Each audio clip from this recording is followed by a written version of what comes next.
शांति, कल रात के हम तोके कोनो बात समझोले रहनी, याद बना तो रखे। ओह प्लीज रवि, अब तो ना सुबह सुबह शुरू मत हो जा। हम तोहरा के ई खातिर बोलनी कि तोके याद बा कि ना, झगड़ा खातिर ना बोलनी। वाह, ये तो तोहर बहुत अच्छा बा। मतलब चिंगारी खुद जलावा और इल्जाम हमरा ऊपर लगावा। देखा शांति, हम अपन हंसत खिलत घर के बर्बाद होवत ना देख सकीनी, इहे खातिर कहत बानी। तोके पता बा बाहर तोहरे और अमित के बारे में लोग कैसन कैसन बात करेले। वाह, तोहके बाहर वालन के परवाह बा, उनकर बात पर विश्वास बा, बाकी अपन बीवी के बात पर ना। और बाहर कोनो का कहेला का ना कहेला हमके कोनो फर्क ना पड़ेला। हमके फर्क पड़ेला कि हमार प्रिया के भविष्य कैसन होखी। अरे अमित के यही खातिर त हम ओकर ट्यूशन टीचर अपॉइंट कइले बानी ताकि ओकर भविष्य सुंदर बन सके। तोहके का लागत था हमके अपन बेटी के परवाह नहीं किए? तो उससे ज्यादा परवाह बा, ये खातिर बोलता नहीं। कल से अमित के घर में आओ जाओ बंद। अरे कौना लेडी टीचर रख ला जौन प्रिया के पढ़ा सके। रवि तो समझत काहे नहीं? बस एक बार बोल देनी ना, बस। बाय बिटिया। Bye daddy.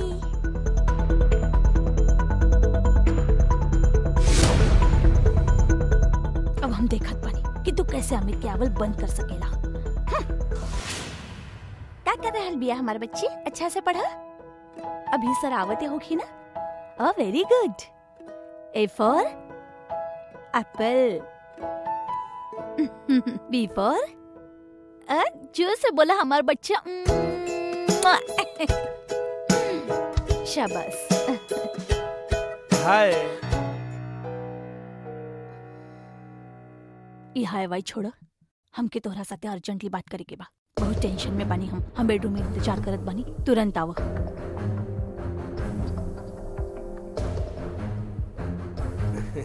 और बेटवा, और कैसन बड़ा बेटवा, पढ़ाई हो गई? ई पढ़ला? A for apple, B for ball. और सुना, हम तोरे माई से मिलके आवत बानी, तू पढ़ाई कर, ठीक बा बेटवा?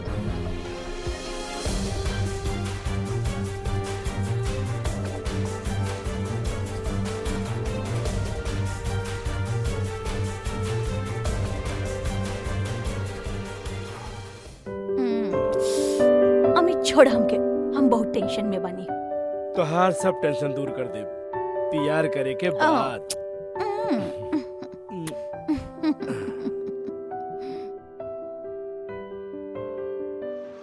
भैया बस यहीं पे रुक जाओ।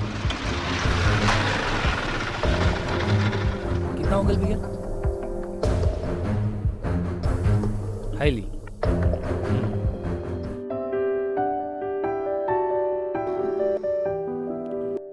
अरे भैया जू चल बा। हाँ भैया बेटा। अरे केहू के बैग छूट गइल बा। अरे लागत है साहब छोड़ के चल गई नहीं। एक काम करा बैठा, हम आपके छोड़ के उनके दे दे।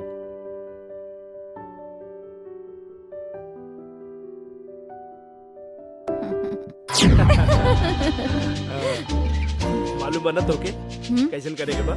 हाँ बाबा, तू चिंता मत कर, तू जैसन कहले बाड़ा बिल्कुल वैसने होगी। एकदम सही। प्रिया, प्रिया कहाँ गईली? अरे बाहर खेला थी, इतना परेशान ऐसे बिना बताए वो कहीं ना जाइली। प्रिया, प्रिया, प्रिया, तू खड़ा खड़ा का देखत बड़े। अब आ जा रहल बा ओकर, जा बाहर जाके देख जा। अरे जा जा। परेशान होत बाड़ू। अरे अरे अरे वो छोट बच्ची बिया, वो बिना बतावले कहीं ना जाइली। तू जा, जाके देख ना प्लीज। ओके प्रिया, प्रिया, प्रिया। कहाँ गई होगी प्रिया? ये हमारी बच्ची कहाँ गई होगी? हे भगवान। प्रिया, प्रिया।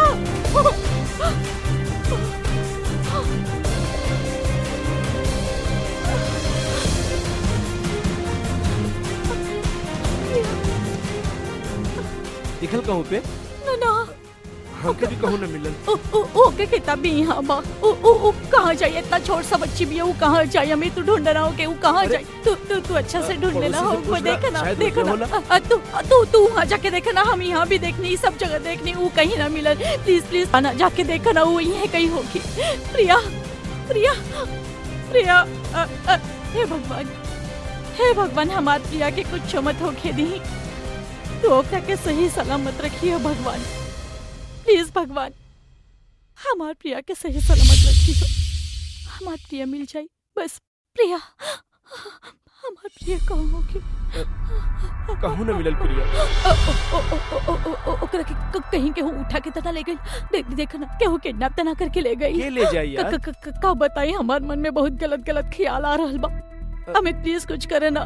तू रोवा ना। ऐसे कैसे हम ना रोए? हमार बेटी के ढूंढ के ले आवा। Amit please please please Amit ढूंढ के ले आवा ना। हमार प्रिया के लाके दो ना प्लीज। अमित कुछ तो करा। हमार प्रिया के लाके दो। हमार बेटी के लाके दो। कुछ करा।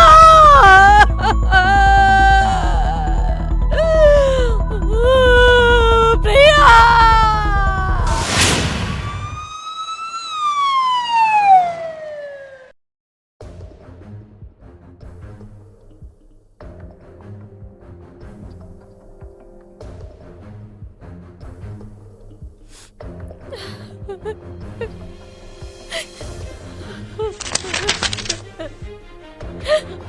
प्रिया हमार प्रिया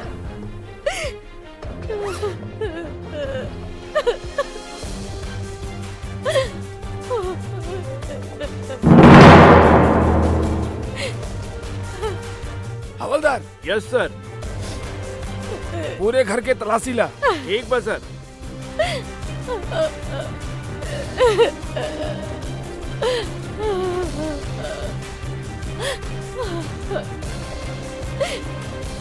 बड़ा ताजुब के बात है। राउर के घर होत भी राउर बेटी की किडनैप हो गई और राउर पता न चलल। कहीं किडनैप राउर दोनों तो कैसन बात कर रहल बानी? रउआ जैसन सोच रहल बानी वैसन कुछ नहीं खे। हमार बेटी हमार जिंदगी रहल। ओकरा बिना जिए के बारे में हम सोच भी ना सकेनी। यह तो समझ में नहीं किया आवत। राउर अपन बेटी के इतना प्यार करत रहनी और राउर बेटी के किडनैप भइल और राउर पता न चलल। सर हम आपके सब कुछ बताओ तानी। इंस्पेक्टर साहब सारी हकीकत हम आपके बताओ तानी। राउर के हम बदनसीब बच्ची के बाप हई जकरा के ई दोनों अपन मौज मस्ती के लिए मौत के घाट उतार देलस। ई तू का कर रहल बड़े रवि? का कहा तानी? इंस्पेक्टर साहब ये है ई दोनों हमार फूल जैसी बेटी के मौत के घाट उतार देले अपन मौज मस्ती के खातिर। रवि ई तू कैसे बात कर रहल बड़? कुछ कैसे पहले सोच त लिया करा। भला हम अपन ही बच्चे के अपना हाथ से कैसे मार सकेनी? जब शादीशुदा औरत के केहू और से इश्क हो जाला तो अपन बच्ची के का अपन पति के भी मौत के घाट उतार दी। इंस्पेक्टर साहब हम कहा तानी आप इन दोनों को गिरफ्तार कर ली। हवलदार यस सर। गिरफ्तार कराई दोनों के। चला तू लोग। सर ये आपके बैग हमारे ऑटो में छूट गल रहल। इली का बकवास करताड़ा? क्या हो तू? ई बैग हमार ना है। का झूठ बोला तानी साहब? हम राउर के 3 बजे के आसपास यही तो छोड़े रहनी। अरे यार हम तो के जानत नहीं खे। आज हम ऑटो से कहीं आई नहीं गई नी ना। ई बैग हमार ना है। रवि ये बैग तोहार ही बा। तू झूठ काहे बोल रहल बा? अरे ई बैग हमार ना है और आज हम ऑटो से कहीं गई नहीं ना। इंस्पेक्टर साहब ई हमके फंसाव खातिर झूठ बोला था।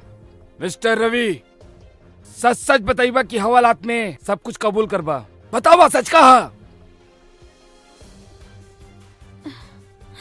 इंस्पेक्टर साहब हम ही प्रिया के किडनैप कैनी और ओकरा के मौत के घाट उतरनी। का? तू हमार प्रिया के मतलब काहे मरला ओकरा के? ओ तो छोट सी बच्ची रह का बिगड़ रहल तो चिल्ला मत। तू खून के ले बाड़ू प्रिया के। तोहार करतूत के नतीजा भाई।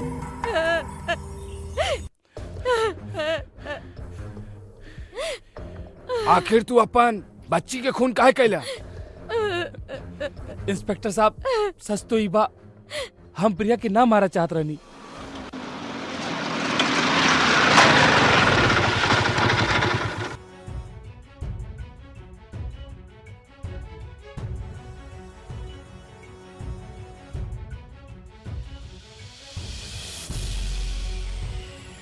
का कर रहल बड़? छोड़ो ना।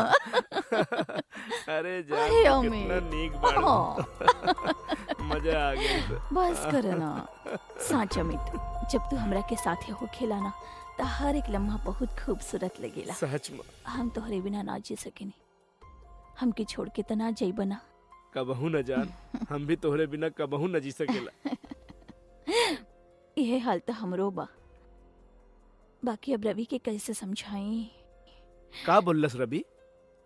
वो कह रहल बाकी आज के बाद अमित के ई घर में आइल बंद और प्रिया खातिर कोनो लेडीज टीचर ढूंढ। ऐसन काहे बोलस रवि? वो बोल रहल बा कि मोहल्ला वाला तोहार और हमरा बारे में कुछ गलत बात कर रहल बाड़े, जन ओकरा के बर्दाश्त ना होखेला। एक खातिर तोहार यहाँ आइल बंद करे के पड़ी। जान, आज के रात ना रवि के काम तमाम हो जाई और फिर हम तू चलब बहुत दूर, साथ में रहब और नई जिंदगी शुरू करब। साचो तू हमसे इतना प्यार करेला? ओ अमित।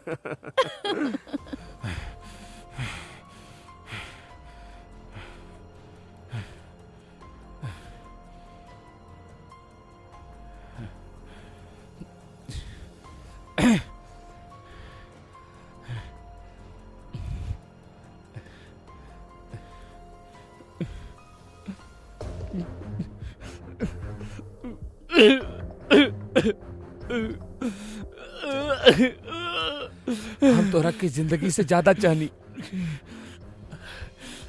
और तू हमारे चाहत के इसला देलू।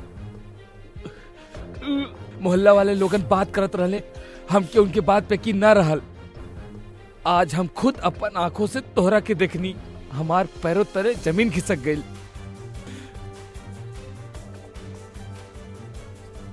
तू हमार संगे धोखा कैले बाड़ू, हम कबो बर्दाश्त ना कर सकीला। हम तोके तोहार किए के सजा जरूर दे, और हम तोके ऐसी सजा दे तू जिंदगी भर भूल ना पैबू, ना भूल पैबू।